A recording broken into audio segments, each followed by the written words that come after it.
சோறு சாப்பிட்டாதாங்க பசியாரும், சோறுன்ற வார்த்தையை சொல்றதெல்லாம் பசியாராது. இந்த அரசியல்லாம் நமக்கு எதுக்குங்க? நாம பாட்டுக்கு நடிச்சோமா, 4 காசு பார்த்தோமான்னு இருக்கலாம் தான் ஆரம்பத்துல நானும் நினைச்சேன்.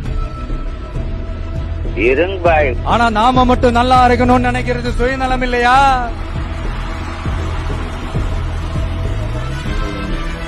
நம்மள வாழ வச்ச இந்த மக்களுக்காக நாம் எதுவும் செய்யாம இருக்கிறது நல்ல விசுவாசமா இருக்குமா? ஒரு லெவலுக்கு மேல காசு சேர்த்து என்ன செய்ய போறோம்? நமக்கு இந்த வாழ்க்கையை கொடுத்த நம்ம மக்களுக்கு நாம என்னதான் செய்ய போறோம்? இதெல்லாம் ஏகப்பட்ட கேள்விகள் மனசுக்குள்ள வந்துகிட்டே இருந்தது. இப்படி எல்லா கேள்விகளுக்கும் ஒட்டுமொத்தமா ஒரு விடையை கண்டுபிடிக்க யோசிச்சப்பதான் அரசியல்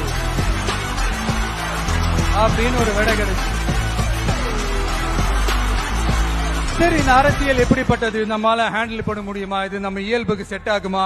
இப்படி இன்னும் எக்ஸ்ட்ரா கேள்விகள் வேற வந்து ஏதோ பூதம் கிளம்பி வந்த மாதிரி வந்துகிட்டே இருந்தது. இப்படி எல்லாத்தையும் பூத கண்ணாடி வச்சு பார்த்துக்கிட்டே இருந்தா எதுவும் உருப்படியா செய்ய முடியாது. சில விஷயங்கள்ல பின் விளைவுகளை பத்தி யோசிக்காம இறங்கி அடிச்சாதான் நம்மள நம்புறவங்களுக்கு நல்லது செய்ய முடியும்னு இங்க தோணுச்சு. அதான் இறங்கியாச்சு. இனி ஏதா பத்தி யோசிக்க கூடாது.